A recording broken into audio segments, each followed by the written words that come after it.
The speaker I'm most looking forward to hearing is Professor Sir Jonathan Van Tam, who we will all remember from the COVID press briefings. The train has now slowed down safely.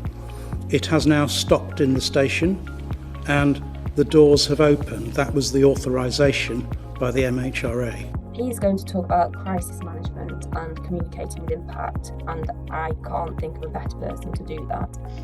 If you remember his colourful analogies where he compared the battle with COVID rather, to football matches and trains pulling onto platforms and hosepipes in gardens, and all sorts of other things that he brought to mind, helped us to understand the challenges that we face, and I think had a big impact on how we behaved during that time.